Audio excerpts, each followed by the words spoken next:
them. Now, he is a bright guy. So we know he knows them, but he can't speak them, for if he speaks them as I am about to speak them, he will be accused of what? Playing the race card and pandering to special interests, because in case you did not know, black and brown folk are special interests. Hockey moms are universal interests. NASCAR dads, that's a universal interest. So he can't tell you about the study from a few years ago which found that job applicants with white-sounding names 50% more likely to get called back than job applicants with black-sounding names, even when all the qualifications and educational experience are the same. He can't talk about that. He can't tell you that 2006 was the year, according to the Department of Housing and Urban Development, where the largest number of race-based discrimination complaints in this country's history were filed, and that there are between 2 and 3 million, according to private studies, cases of race-based discrimination against people of color in housing every single year. He can't tell you that. He can't talk about the justice system and the Department of Justice report from 3 years ago, which found that black and Latino males 2 to 3 times more likely than white males to have their cars stopped and searched for drugs and other illegal narcotics, even though white folks, on the occasion when we are stopped, which is 1/3 as often, and searched, which is 1/3 as often, we're actually 4 times more likely to have the stuff in our car. That's Justice Department data, which you didn't see covered in any news outlet at all. Black and brown folk 2 to 3 times more likely to be stopped and searched. White folk 4 times more likely to have the stuff in the trunk. Which means the war on drugs is not just racist, it's not really about drugs.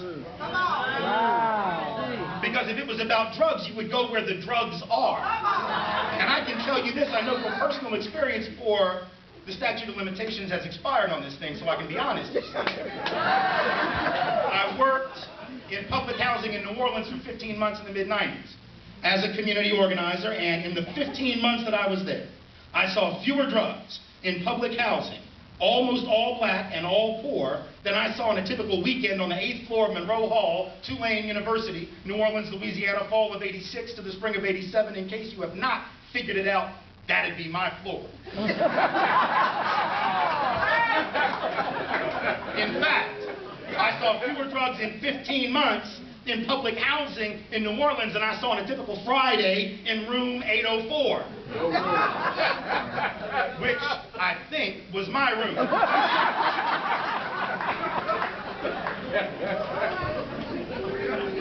But I was not suspected, thus I was not detected, thus I am a free man today to tell you this story. And Barack Obama can't talk about that.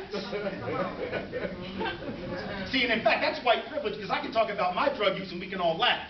Senator Obama makes some off-the-cuff remarks about his very minimal, and I mean way more minimal than mine, people, way more minimal than mine drug use, and folks want to know if he's still selling the stuff. We have to recognize both the opportunity and the danger of this moment. Because there's opportunity here, but there's danger. The danger is Obama wins and we go back to sleep.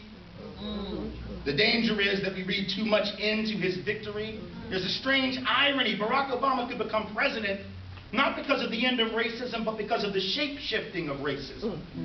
From 1.0 racism to racism 2.0, for those who were up on your software terminology. What do I mean by racism 2.0? I mean the kind that allows a lot of white folks to still look at the larger community of people of color in a negative light, and to still hold on to, as we admit in survey after survey, all kinds of negative stereotypes about black and brown people as a whole, but still be willing to carve out exceptions, you know, for those individual people of color who we don't feel are threatening, for those who make us sufficiently comfortable, but if the larger group is still held in a low regard, that's not the end of racism, that's racism 2.0. It's enlightened exceptionalism. We're going to make some exceptions for those black and brown folk who transcend race, which is actually a very racist concept.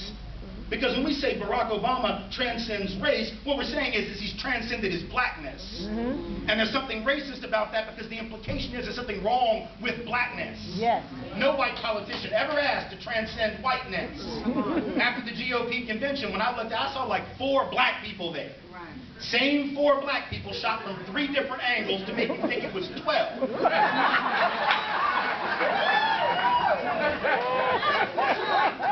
And nobody said Nobody said, when are these people going to transcend their blinding whiteness?